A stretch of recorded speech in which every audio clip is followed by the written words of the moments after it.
Sí. Todos los círculos rojos de guerrilla, los círculos de guerrilla. Guerrilla, guerrilla, guerrilla, guerrilla, guerrilla, guerrilla, guerrilla, guerrilla, guerrilla, guerrilla, guerrilla, guerrilla. De esta manera, el militar en este informe de 4 admitía que saben de 12 campamentos de FBL, 3 de la FARC en territorio venezolano, y se pregunta algo realmente interesante: si el ejército venezolano es débil y no puede combatirlos, o está haciendo la vista gorda a esta situación, que es noticia en estos últimos días por estas fricciones luego de esta denuncia que hizo Colombia hacia la OEA. Regreso con ustedes. Precisamente el documental que acabamos de ver es una prueba suficiente, por lo que decía este oficial en cámara, de que el gobierno venezolano sí sabe de la presencia de estos grupos guerrilleros en su territorio. Andrés, empezamos contigo nuevamente. Carlos, si cualquiera de nosotros fuera un marciano que llega hoy a la Tierra y ve este documental, diría, bueno, caramba, quizás es una cuestión de que la frontera está desguarnecida, de que el ejército venezolano no tiene fuerza, pero no nacimos hoy. O sea, esto tiene una historia.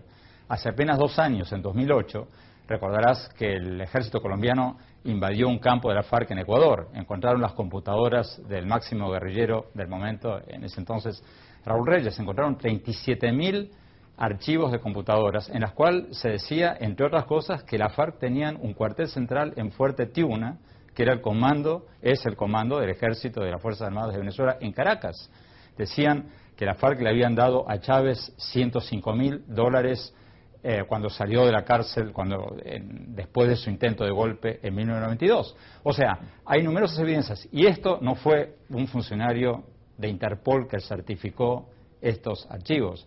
Fue la central de Interpol en Lyon, en Francia, con cientos de peritos, con el Departamento de Policía de Singapur y el Departamento de Policía de Australia. Imagínate, gente que probablemente ni sabe o ni sabía antes dónde quedaba la selva colombiano-venezolana, que hicieron un peritaje y dictaminaron que esos archivos de computadora eran auténticos. De manera, Carlos, que si no hubiera una historia detrás, uno podría decir, bueno, quizás el ejército venezolano no tiene la capacidad de hacer frente a esta situación, pero la historia demuestra que hay una historia de vínculos muy, pero muy cercanos entre el presidente Chávez y la FARC. Si hoy, esta noche, esos vínculos están sólidos, no sabemos, pero que hasta hace muy poco lo estaban, y que muy probablemente todavía lo estén, es bastante probable.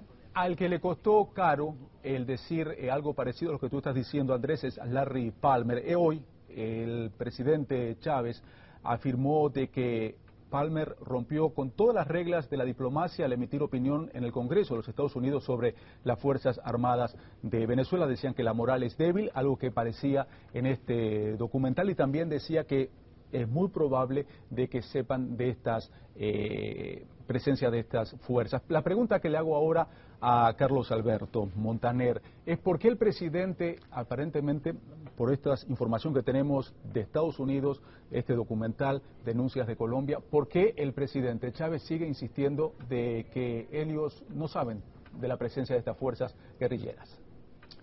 Bueno, Carlos, él ha dicho eso y ha dicho lo contrario. Chávez es una persona que se contradice con mucha frecuencia. Yo recuerdo hace un tiempo cuando él pedía que se aceptara la legitimidad de la lucha armada de la FARC, y decía que el territorio que la FARC controlaba era para él la frontera legítima de Colombia. Es decir, por supuesto que ha sido un aliado y un cómplice. Como dice Andrés, si no lo es hoy o si lo es con mayor debilidad no lo sabemos, pero hasta hace muy poco sí lo era. La idea de que el ejército no puede combatirlo es una idea absurda. Cuando las guerrillas fueron muy fuertes y el ejército era muy débil en la década de los 60, ese ejército, que entonces tenía un poder de fuego infinitamente menor que el que tiene hoy en día, fue capaz de acabar con aquellos grupos guerrilleros que existían, que tenían todo el apoyo de Cuba, por cierto. ¿Cómo hoy no van a poder erradicar esos grupos si se lo proponen? Por supuesto que sí. Y hay dentro del ejército muchísimos oficiales que estarían dispuestos a hacerle ese servicio a Venezuela. Pero hay una voluntad política de darles parada y fonda a los guerrilleros de la FARC, de convertir en un santuario esa frontera, y mientras eso no termine, Colombia pues tampoco podrá erradicar a los grupos guerrilleros que hay en el país, porque si tienen un sitio al cual replegarse y en el cual fortalecerse y volver de nuevo al combate, pues le será muy difícil al gobierno colombiano eliminarlos. Pero eventualmente es posible que la eficacia del ejército colombiano y las presiones internas y las presiones internacionales sobre Venezuela haga que todo esto haga que Venezuela modifique su posición con relación a estos grupos guerrilleros.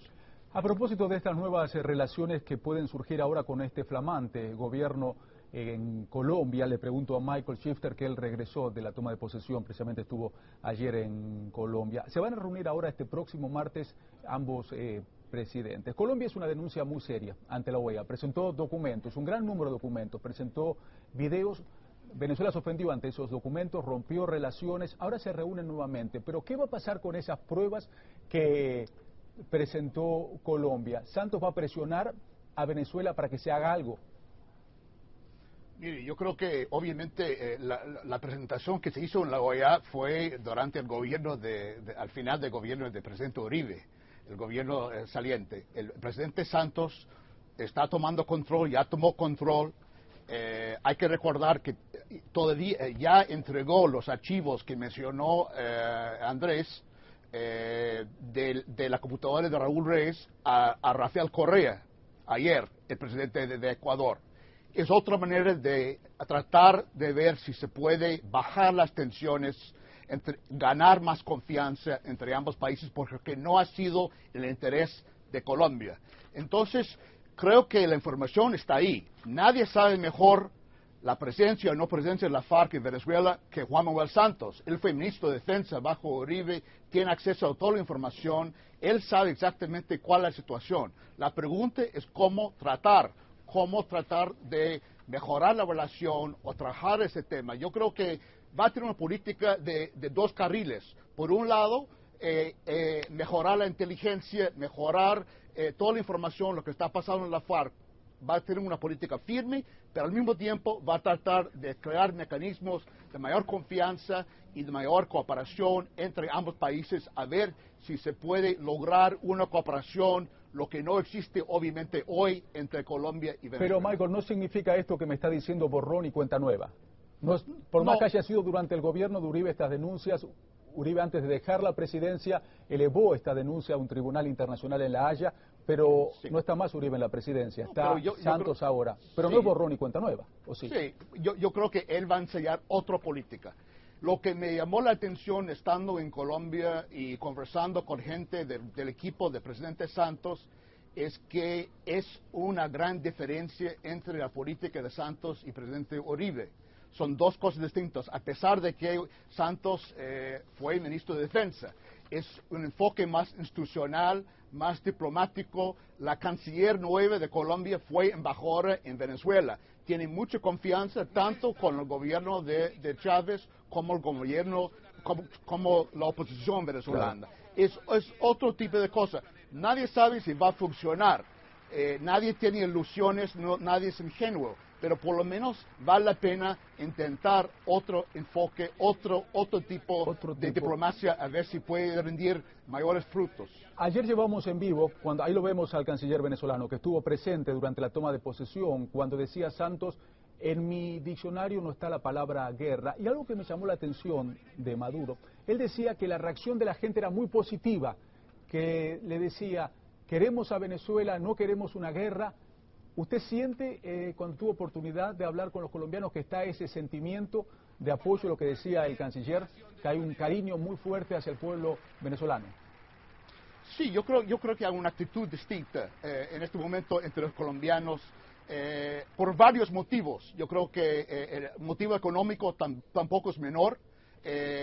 Ha bajado mucho el comercio. Si Colombia va a... presidente Santos habló de prosperidad democrática.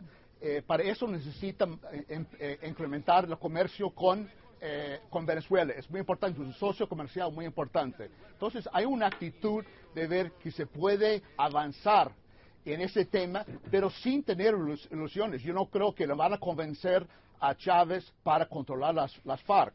Hay simpatía ideológica. Yo creo que todo el mundo sabe esto, pero la pregunta es cómo se puede trabajar ese tema un poco mejor para tener un enfoque más preventivo para que esta situación no salga de las manos.